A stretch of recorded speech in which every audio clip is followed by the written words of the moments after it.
انسان کا عقیدہ ایمان بے انتہا مؤثر ہے اس کے تمام دعاؤں میں، اس کے تمام اعمال میں۔ اگر ایمان ہو تو اثر ہوتا ہے، ایمان نہ ہو تو اثر نہیں ہوتا۔ ایمان کیا شے ہے؟ ایمان کیا شے ہے؟ عزیزان گرامی، یہ کسی نے کہہ دیا یقین، آئیے میں صرف ایک جملہ پیش کروں گا۔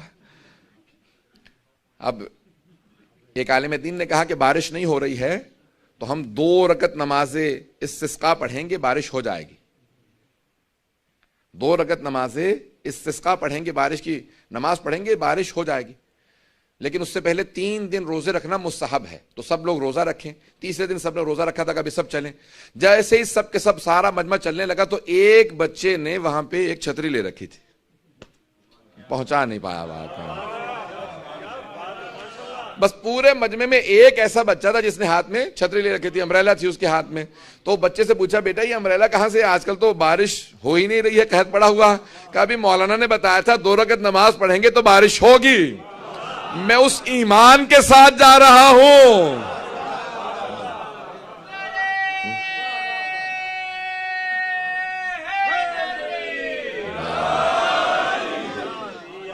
توجہ ہے عزیزان گرامی؟ میں اس ایمان کے ساتھ جا رہا ہوں کہ جب ہم نماز پڑھیں گے تو بارش ہو جائے گی۔ عزیزان گرامی، ایمان اس کو کہا جاتا ہے جہاں پہ انسان کا ایمان یقین کے درجے پہ اور اعتماد ہو۔ جب آپ بچے کو اچھالتے ہیں نا ہوا میں تو وہ ہنستا ہوا واپس آتا ہے، نہیں پہنچا پا رہا۔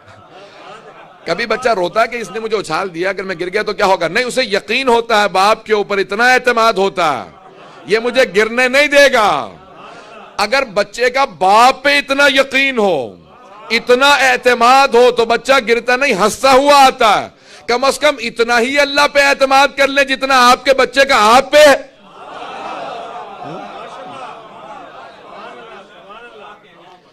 جتنا ایک بچے کا باپ پہ یقین ہوتا ہے، اعتماد ہوتا ہے کہ نہیں یہ گرنے نہیں دے گا۔ خداوند متعال کیسے گرنے دے گا؟ جب بسم اللہ کے ساتھ چلیں گے تو ہمیشہ اللہ پہ بھروسہ بھی رہے گا۔ توجہ تو ہے، لوگ پریشان تو نہیں ہو رہے ہیں؟ عزیزان گرامی، ابھی بسم اللہ الرحمن الرحیم بے انتہا اس کے فضائل ہیں۔ آئے ذرا تھوڑی سی تفسیر، بلکہ اب سوچ رہا ہوں کہ فضیلت ہی پہ آج پڑھ لیتا ہوں کیونکہ تفسیر مکمل نہیں کر پاؤں گا، اگر کل اس کی تفسیر کو مکمل کر دوں گا۔ تھوڑے سے اور فضائل بسم اللہ کے پیش کر دوں؟ عزیزان گرامی، بے انتہا فضائل ہیں، علماء میں بہت مناقب لکھے ہیں۔ اس کے 5 کلمات ہیں، ذہن میں رکھ لیجئے گا۔ بسم اللہ کے 5 کلمات ہیں۔ عربی میں کلمہ کہتے ہیں اسم کو یا فعل کو یا حرف کو۔ کلمے کی 3 قسمیں ہیں۔ کلمہ انگلش میں آپ لوگ کہتے ہیں ورڈ۔ 3 اقسام ہیں، ناؤن ہے، ورب ہے، پارٹیکل ہے۔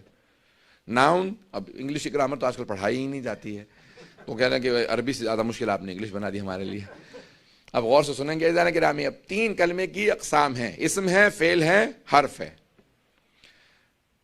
بسم اللہ الرحمن الرحیم میں 5 کلمات ہیں، بے حرف ہے۔ اس کے بعد ہے اسم، وہ اسم ہے، پھر ہے اللہ، وہ اسم ہے، پھر ہے الرحمن، وہ اسم ہے، پھر ہے الرحیم، وہ اسم ہے۔ بسم اللہ 5 کلمات کا مجموعہ ہے، 1 حرف ہے، 4 اسم ہے۔ یہی کچھ حال پنجتن کا بھی ہے۔ وہاں پہ 5 ہستیاں ہیں، 1 بی بی ہیں، 4 مرد ہیں۔ عزیزان گرامی، جتنا غور کرتے چلے جائیں گے قرآن میں ہر جگہ پہ آپ کو آل محمد کے فضائل نظر آتے چلے جائیں گے۔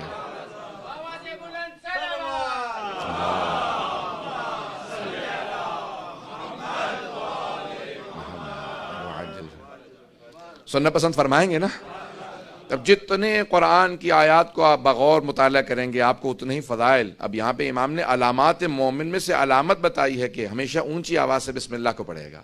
عادت بنا لیں اپنی، ہر کام سے پہلے بسم اللہ الرحمن الرحیم۔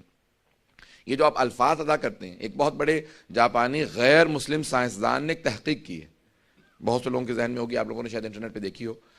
تو اب اس نے کہا کہ میں جتنے الفاظ ہیں ان کا اثر کیا ہوتا ہے ہمارے کھانے پینے پہ، تو اس نے پانی کے اوپر تحقیق کی ہے۔ تو اس نے صرف بسم اللہ مسلمانوں سے لی اور اس کے اوپر لگا دیا، تو اس نے کہا سارے مالیکیولز جو تھے پانی کے وہ اتنے مثبت انداز سے تبدیل ہو گئے تھے کہ اس پانی کا اثر ہی سوائے اچھائی کی اور کچھ نہیں ہے۔ اور جب میں نے اسی کے اوپر شیطان کا نام لکھا تو کہا بھئی تمہارے نزدیک سب سے زیادہ مبغوض شے کیا ہے؟ کسی نے کہا شیطان ہے، کسی نے کچھ جانوروں کے نام دیے، اگر پہنچ رہے ہوں لکھ دیے. کہا کہ یہ نام لکھ دو. تو اس کے بعد بالکل پانی کے اثرات مختلف ہو گئے. کہا کہ اس پانی کے پینے کا اثر انسان کی اپنی روح پہ، نفس پہ، اس کے جسم پہ بہت منفی ہے، اور جب بسم اللہ لکھ لیتے ہیں تو اس کا اثر مثبت ہے. لکھنے کا یہ اثر ہے، اور اگر کوئی پڑھ کے پانی کو پیے گا تو اس کا اثر کیا ہوگا؟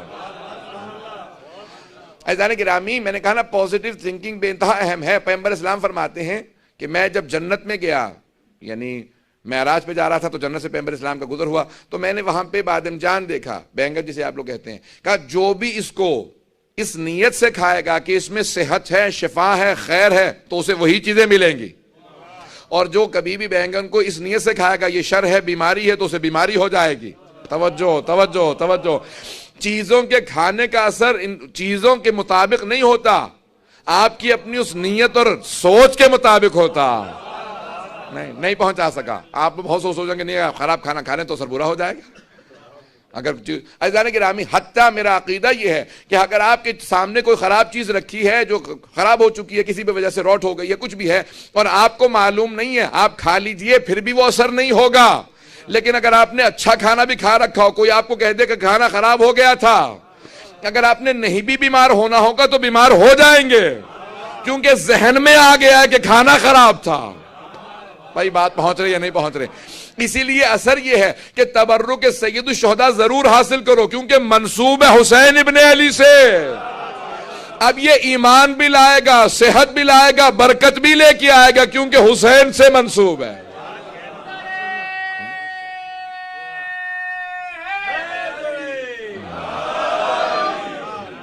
بات واضح